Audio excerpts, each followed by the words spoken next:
I'm John Batchelor. This is the John Batchelor Show. BDS, Boycott, Divestment, and Sanctions. It's a global campaign. It is extremely controversial. It's directed at the state of Israel. It's in the hands of non-state actors in general, but it is also a matter of legal dispute whether it does or does not apply to Israel on the basis of the occupied or disputed territories. However, a twist presenting itself in the news, I'm told by my guest. This is Professor Eugene Kontorovich. He teaches international law at Northwestern University. In addition, he's a senior fellow at the Kohelet Policy Forum in Jerusalem. The twist is in the news, and I'll go to it now because it's extremely surprising. Within these last hours, according to Reuters, the United States Federal Aviation Administration prohibits U.S.-based airlines from flying to or from Ben Gurion International Airport in Tel Aviv, where I arrived on El Al within these last hours. I am broadcasting from the heart of Jerusalem at the studios of the Voice of Israel. Professor, a very good evening to you. The FAA administration, it is an arm of the U.S. government. How to regard this sudden announcement? I flew into Ben Gurion. It didn't look under threat to me. Good evening to you, Professor. Good evening. This announcement is truly despicable and has no basis in safety or the current threat to Ben Gurion. A travel ban for flying in and out of Israel is completely remarkable and puts Israel absurdly in the category of North Korea, Somalia, Iran, and Sudan. The point here is not safety. Rather, this is a threat from the administration to the government and people of Israel, saying you have to now accept an unacceptable ceasefire, you have to stop destroying the rockets that actually do threaten the airport, or we're essentially going to make economic life impossible in Israel, because shutting down air traffic to and from America is a devastating blow to Israel. Israel can't long go on without flying to and from America, a major trading and tourism partner. So essentially the administration has put a sword to Israel's neck, saying stop the war against Hamas or face what are effectively sanctions in disguise. And it's particularly ironic because the peace movement, the peace processes have long said Israel has to give up territory, keep giving up territory, or it will face international isolation. Now, there's no greater international isolation than having flights from America and to America suspended. And we got this for giving up territory. We left Gaza, it became a Hamas stronghold, and as a result, we now face the truest form of international isolation. I'm puzzled by this, Professor, because while I was getting ready to leave New York, I heard the announcement that the State Department had put out a travel advisory against citizens of the United States traveling to Israel. That struck me as odd. I've been here many times during war fighting, during the Iraq War, for example, or back to Operation Protective Shield many years ago under Prime Minister Sharon. I cannot remember a travel advisory from the State Department, and I puzzled about it last night. I'm wondering if we can now regard that as a predicate for this FAA ban, that this is a policy that the administration is following logically and gradually to squeeze Israel. Start with the state. It's a concerted policy to keep Israel from fighting on. Now, I'm from Chicago, and more people were killed in 4th of July weekend in Chicago than have been killed in Israel in the current round of violence. Right. Now, they're certainly trying to kill Israelis. They're doing their best, but fortunately Israel has been able to prevent this, and there are no travel advisories for Chicago from the State Department, as far as I know. So this is definitely a policy of pressuring Israel, and indeed the great irony is John Kerry keeps telling Israel, unless you give up territory, you'll be isolated. Here, he's isolating Israel for things that result from its having given up territory. And again, I don't know why. It's hard for me to see how the State Department can really think this is a good idea, because what this tells normal Israelis, what this tells my neighbors, and I think the average Israeli, is any territorial withdrawals from the West Bank, from Judea and Samaria, that would put Hamas within 7 kilometers of Ben Gurion are just absolutely unthinkable. Because ironically, while Israel has been threatened over these years with BDS and international isolation, its economic ties with Europe, with America, with Asia, even with Turkey, have only been growing.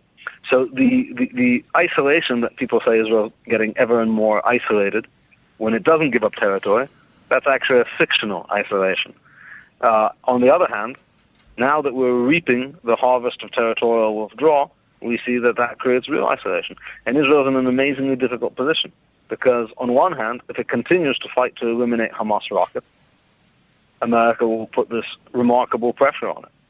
On the other hand, if it doesn't eliminate Hamas rockets, then Hamas maintains a sword at Israel ready to shut down its airport at any moment.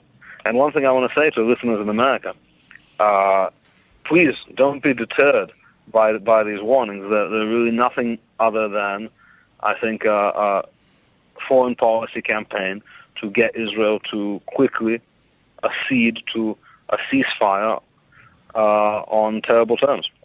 And not a reflection of the actual security situation. No, it's certainly not a reflection. Ben Gurion is a beautiful airport, and there's no sign of warfare not coming. Boycott, divestment, and sanctions. Is this an aspect of that? Some way to isolate Israel without actually challenging it as a state? Boycott, divestment, and sanctions is a way of attempting to entirely strangle Israel economically and to delegitimize it politically. Yeah, it is nothing more than a movement to end the regime in Israel. Well, the FAA decision, I can't argue this rhetorically, but it feels like that's what's happening here. We're isolating Israel, which is what BDS wants to do. Yeah, and ironically here, the isolation is, it's of course in the guise of safety. It's so dangerous. Right. Why is it dangerous? It's dangerous because Israel left Gaza. So people say on one hand Israel has to leave territory or you'll face BDS. On the other hand, you leave territory and you get BDS.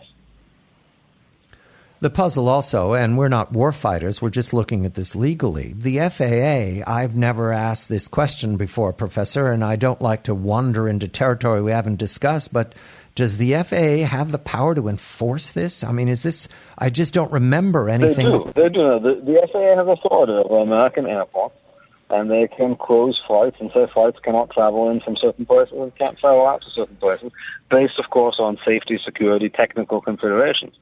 But one wonders the conversations that were had behind the scenes that contributed to this. Also, this is a decision by the executive, I'm going to guess, because the FAA is an aspect of the executive branch. Congress will not be silent in this, Professor. It's surprising to me. The FAA is part. It's not an independent agency. It's part of the Department of Transportation. And certainly more information on how this decision was reached would be very welcome. It's an outrage, and I think Americans should be outraged. Is there a moment here to consider that this is about a negotiation because it says for up to 24 hours? In other words, it's not permanent. They're going to reconsider this tomorrow. Well, of course, because right now John Kerry is in the region hoping to negotiate a ceasefire. And, he doesn't have an infinite amount of time to do that. So this is a shot across the bow. Right? How does 24 hours of being cut off from America feel? If there's a ceasefire, well, then of course maybe we could maybe we could not renew this. And of course, threatening Israel is nothing new for John Kerry. John Kerry, on a previous visit here, he said, there's such a feeling of safety and security here, but you could have an intifada, you can have violence at any time. He said almost in the mafioso way of saying, this is a nice little country you have here. It would be horrible if something happened to it. Now, we would never do anything for you. There are people out there like Hamas. Professor Eugene Kontorovich. He teaches international law at Northwestern University, as well as a senior fellow at the Kohelet Policy Forum in Jerusalem. And as the professor says, he's from Chicago. I'm from New York. This is John Batchelor, the John Batchelor Show in Jerusalem at the Voice of Israel in downtown Jerusalem. This is the John Batchelor Show.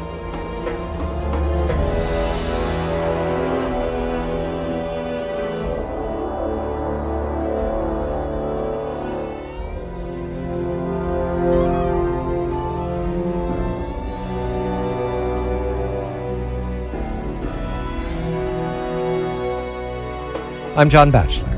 I will be in Israel all week reporting on the rocket fire against the state of Israel by Hamas. These rockets are supplied by Iran.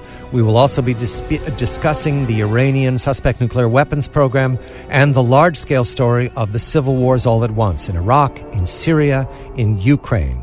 Ukraine especially because of the MH17 investigation that is challenged by the ongoing civil war and the gunfire and rocket fire into large population centers.